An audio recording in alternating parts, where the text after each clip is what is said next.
Everyone, welcome to Wisdex plus. इस video का PDF के लिए टेलीग्राम चैनल विजडेक्स प्लस पर जाएं और वहां पर आपको पीडीएफ मिल जाएगा।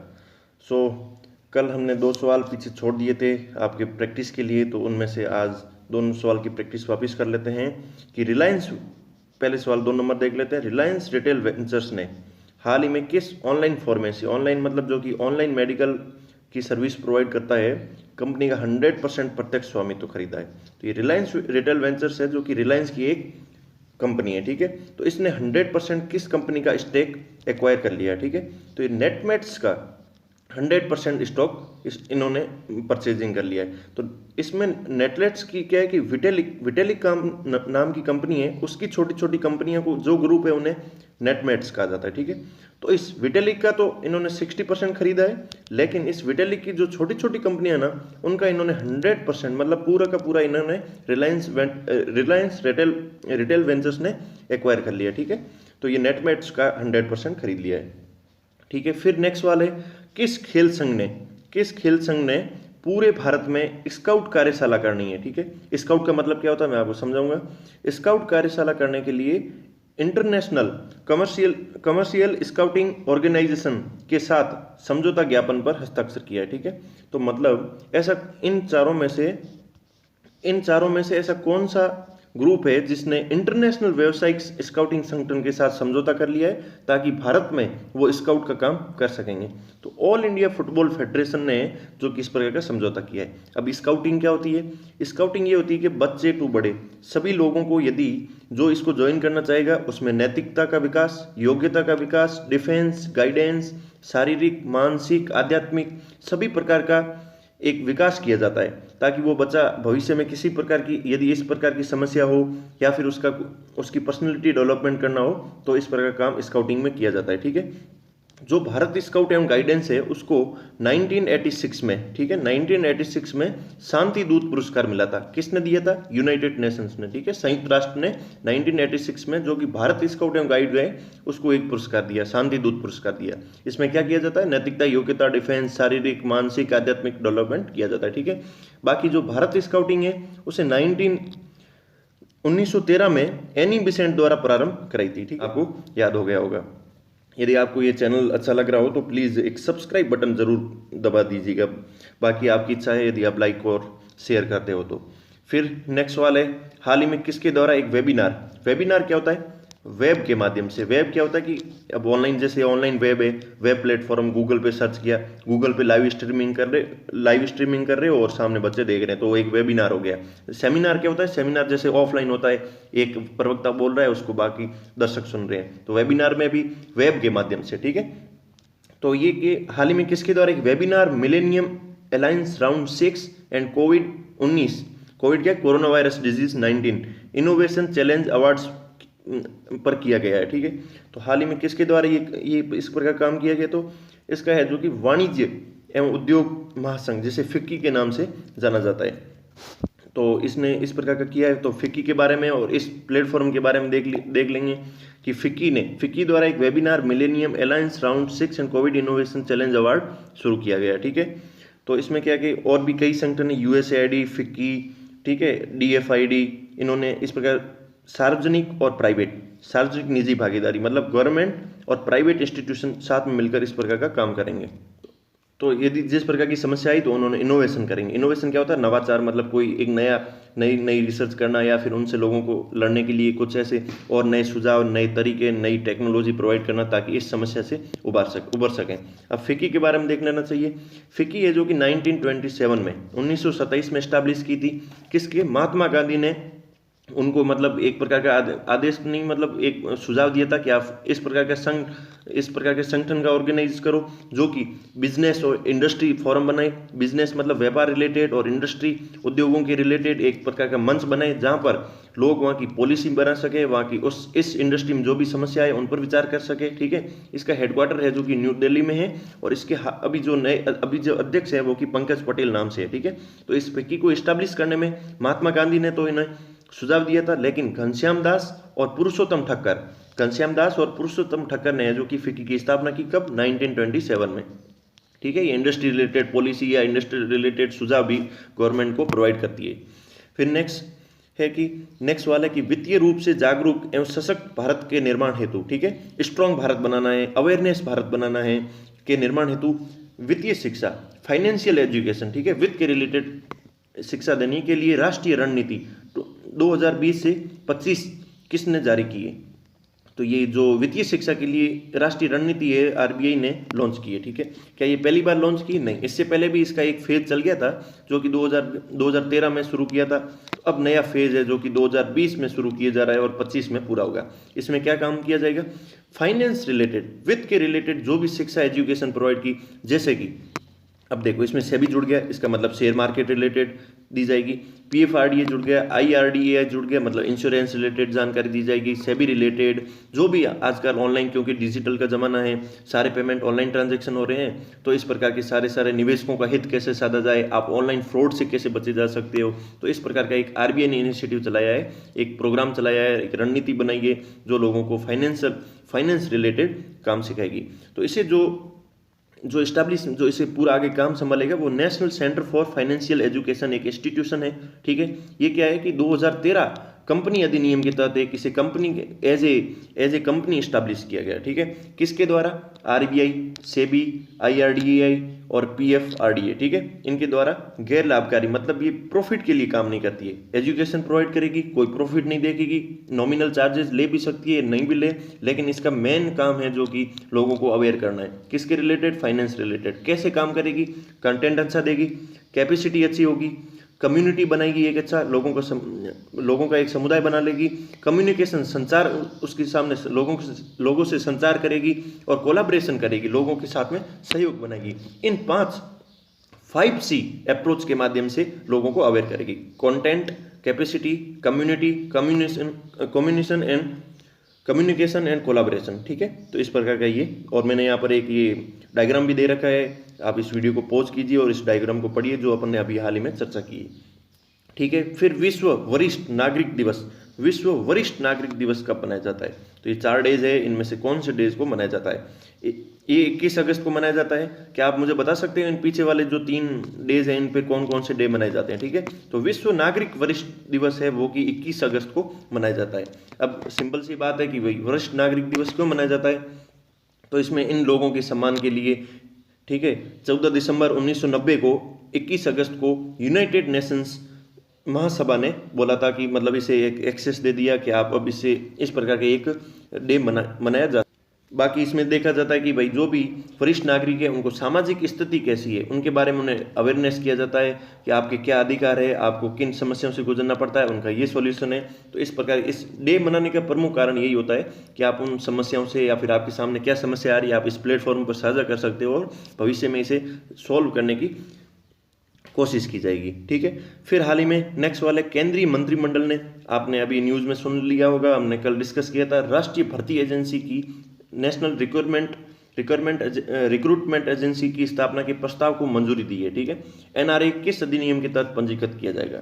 अभी अपन ने जैसे वो देखा था कि वो कंपनी अधिनियम के तहत बना था। ठीक है, तो जो फाइनेंशियल रिलेटेड जो एजुकेशन प्रोवाइड करेगा। ठीक है, तो लेकिन एनआरए कौन से अधिनियम के बनेगा? क्या कंपनी अधिनियम के तहत है या फिर सोसाइटी पंजीकरण के तहत है या पब्लिक ट्रस्ट 1950 के तहत है या क्रेडिट सोसाइटी अधिनियम के तहत है? तो जो एनआरए बनेगा ये बहुत इंपॉर्टेंट है, ये सोसाइटी पंजीकरण अधिनियम के तहत बनेगा। ठीक है, 1860 के तहत में। अब एनआरए का काम क्या होगा? तो जो भर्ती एजेंसी है वो आरआरबी, एसएससी और आईबीपीएस अभी तक के लिए इसी के लिए, बाद में और इसका एक्सपांस कर सकते हैं। तो ये जो भी इन आरआरबी, एसएससी और आईबीपीएस में ग्रुप बी और सी जो नॉन टेक्नीशियन है उन भर्ती के लिए ये काम किया जाएगा। क्या करेगा? एक जो कॉमन एंट्रेंस टेस्ट होता है, सीएटी होता है, जो मतलब उसे प्रीलिम्स टेस्ट की तरह मान सकते हैं। जो पहला टेस्ट होता है उसके बाद मेंस होगा, फिर एंट्री होगा। तो इस प्रीलिम्स पेपर के लिए ये इनको पेपर को कंडक्ट कराएगा। ठीक है, कैसे करवाएगा? और केवल ऑनलाइन प्लेटफॉर्म के माध्यम से करवाएगा। एक चीज़ साल में 2 बार करवाएगा। एक बार पास कर लिया तो फिर वो 3 साल तक वैलिड होगा। ठीक है, अब मान लो आपने पहले साल दिया और आपको 100 नंबर आए, दूसरे साल दिया आपको 90 नंबर आ गए, तो आपको जो पिछले साल आपने 100 नंबर जो आपने ग्रहण किए थे तो उस नंबर को वरीयता दी जाएगी, 90 वाले नंबर को नहीं माना जाएगा, है ना। मान लो आपको पहले साल 90 नंबर आए तो दूसरे साल आपको 100 नंबर आ गए, तो अब आगे से आपका 100 नंबर वाला एक्सेस माना जाएगा। तो इसमें कहा जा रहा है कि टाइम बचत होगी या फिर स्टूडेंटों को बार बार अलग अलग प्रीलिम्स देने पड़ते हैं, तो उस समस्या से ये निजात मिल जाएगा। ठीक है, बहुत ज़्यादा इंपॉर्टेंट है, तो आप इसे याद रखेंगे कि कौन से एक्ट के तहत बनी है। ठीक है, तो सोसाइटी पंजीकरण अधिनियम है जो 1860 में एक्ट बना था, उसके तहत इसे लीगली दर्जा दिया गया। ठीक है, फिर नेक्स्ट सवाल है, किस देश के लोगों के आदान प्रदान को बढ़ावा देने के माध्यम से रणनीतिक द्विपक्षीय संबंधों को मजबूत करने के लिए, ठीक है, लोगों के आदान प्रदान को बढ़ावा देने के माध्यम से द्विपक्षीय सांस्कृतिक समझौता, ठीक है, कल्चरल समझौता पर हस्ताक्षर किया है। तो कौन से देश के साथ में किया है? तो हमने जो कि इजराइल के साथ में कल्चरल समझौता किया है। ठीक है, सांस्कृतिक समझौता किया है। इसमें क्या किया जाएगा? लोगों के बीच में नए सांस्कृतिक विस्तार किया जाएगा, नए सांस्कृतिक सहयोग पर ये कार्यक्रम भी चला जाएगा ताकि हम एक दूसरे के सांस्कृतिक समझौतों को समझ सकें। ठीक है, भारत के राजदूत है जो कि इजराइल में काम कर रहे हैं, संजीव सिंगला, और इजराइल के विदेश मंत्री गबी आस्केनाजी ने हस्ताक्षर साइन किया है। ठीक है, फिर इसके साथ में इजराइल पुरातात्विक प्राधिकरण और इधर से अपने भारतीय पुरातत्व सर्वेक्षण, ठीक है, ASI के माध्यम से सांस्कृतिक विरासत, जो कि संस्कृति की विरासत है, और पुरातत्व की सुरक्षा के सहयोग को भी बढ़ाना शामिल है, और आसपास में कला विशेषज्ञों का आदान प्रदान भी किया जाएगा। ठीक है, फिर नेक्स्ट वाले, किसने युवा और कोविड-19 नौकरियां, शिक्षा, अधिकार और मानसिक कल्याण पर प्रभाव शीर्षक से रिपोर्ट प्रकाशित की? मतलब युवा और कोविड-19, नौकरी, शिक्षा, अधिकार और मानसिक कल्याण के एक टाइटल नाम से एक रिपोर्ट प्रकाशित की। वो इन चार कौन से ऑर्गेनाइजेशन में से किसने ये रिपोर्ट की है? तो ये जो कि रिपोर्ट घोषित की है वो अंतर्राष्ट्रीय श्रम संगठन, ठीक है, इंटरनेशनल लेबर ऑर्गेनाइजेशन ILO ने की है। ठीक है, पहले ILO के बारे में जान लीजिए, इंटरनेशनल लेबर ऑर्गेनाइजेशन। ठीक है, तो ये क्या है कि इसे इस्टेब्लिश किया था 1959 में किया था, पहली चीज। ठीक, और ये यूनाइटेड नेशंस इसका पेरेंट ऑर्गेनाइजेशन है। इसका मतलब ये इसकी एक स्पेशलाइज एजेंसी है। ठीक है, इसके नोबेल प्राइज विनर भी रह चुका है ILO। क्यों? क्योंकि मजदूरों रिलेटेड काम करता है, अच्छे काम करने के लिए नोबेल प्राइज भी मिला जाता है। ठीक है, इसका हेडक्वार्टर कहाँ है? तो ILO का हेडक्वार्टर है वो कि जिनेवा, स्विट्जरलैंड में स्थित है। ठीक है, स्विट्जरलैंड में स्थित है। स्विट्जरलैंड में कई इंटरनेशनल ऑर्गेनाइजेशनों के हेडक्वार्टर्स स्टैब्लिश है। ठीक है, फिर इस रिपोर्ट में क्या बोला गया है कि 50% युवा संभवत चिंता से है या टेंशन है, मतलब उन्हें डिप्रेशन आ चुका है।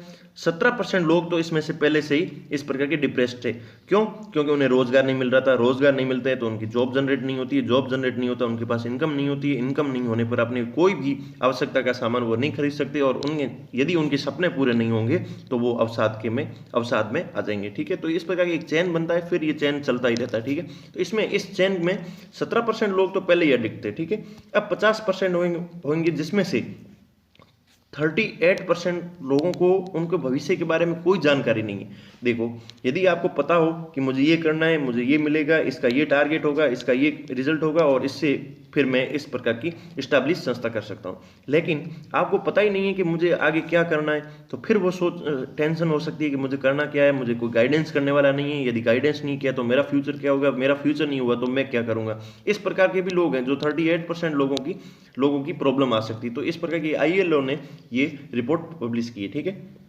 फिर नई उड़ान किस मंत्रालय द्वारा शुरू की गई है? नई उड़ान किस मंत्रालय द्वारा शुरू की गई? तो ये मंत्रालय, इन 4 मंत्रालयों में से आप पोज कीजिए और आंसर दीजिए। तो इसका राइट आंसर है जो कि अल्पसंख्यक मामलों के मंत्रालय ने नई उड़ान स्कीम की है। ठीक है, नई उड़ान में क्या है? मुख्य परीक्षा, मतलब मेंस पेपर में क्या होता है? रिटन पेपर होता है। तो यदि उसे पार करने के लिए यदि किसी प्रकार की फाइनेंशियल सहायता देनी है, मान लो कि आपको कोचिंग लेनी है, तो मेंस पेपर के लिए कोचिंग कभी कभी लेनी पड़ती है, तो कोचिंग लेने के लिए आपको मनी प्रोवाइड की जाएगी, आप कोचिंग लीजिए और आप पेपर को क्रैक कीजिए, सफलता हासिल कीजिए। जैसे कि राज्य लोक सेवा आयोग, ठीक है, अपने जैसे कोई राजस्थान का हो तो RPSC हो, ठीक है, BPSC हो, तो इस प्रकार के एग्जाम। कर्मचारी चयन आयोग, ठीक है, संघ लोक सेवा, UPSC के पेपर के लिए फाइनेंस प्रोवाइड किया जाता है। तो नई उड़ान स्कीम इस रिलेटेड है।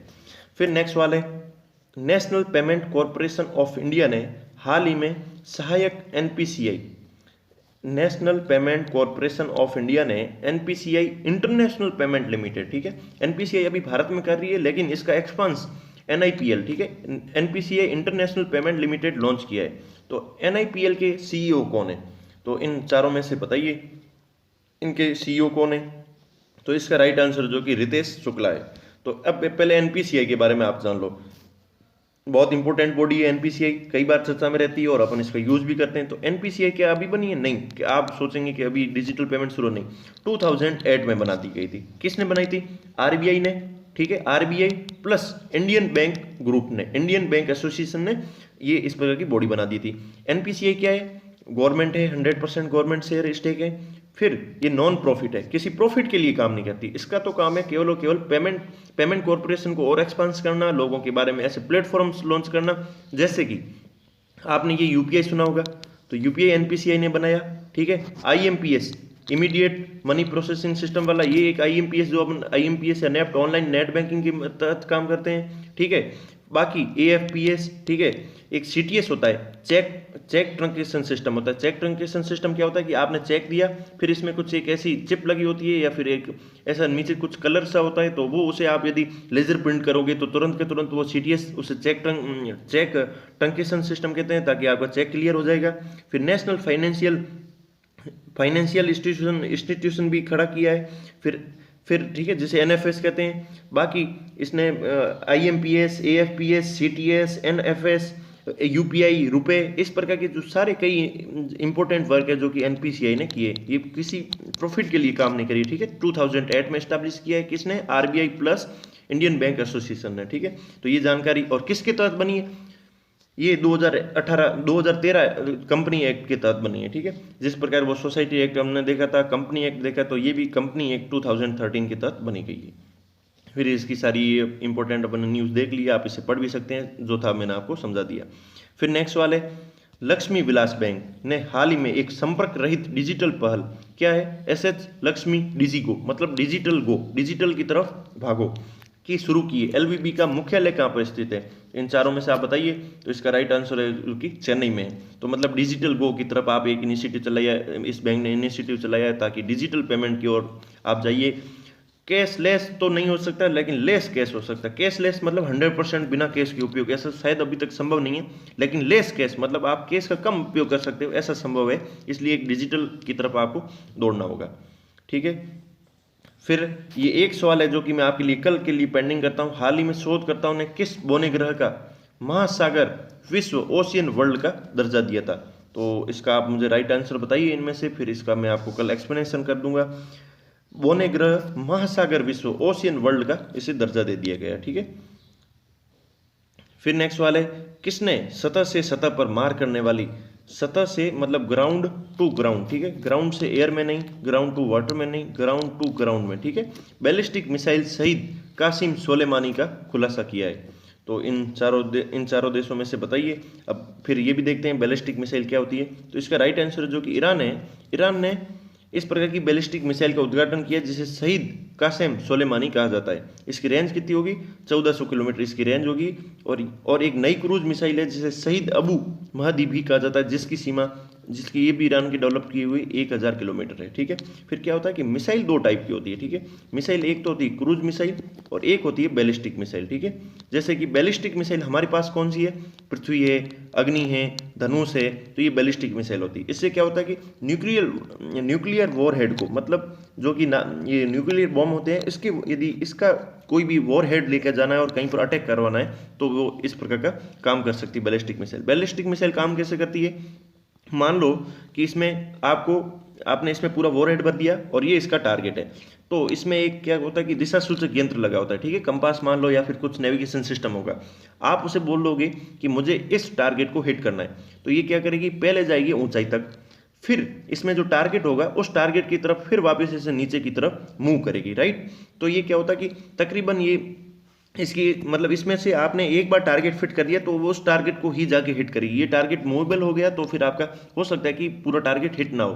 तो पहले ये ऊपर जाती है, फिर यहाँ से बैलिस्टिक रूल्स का काम, बैलिस्टिक नियम्स होते हैं, उनके अकॉर्डिंग ये अपना दिशा सूचक यंत्र के माध्यम से सामने वाले जहाँ पर भी अटैक करना है वहाँ पर ये अटैक कर देगी, ठीक है।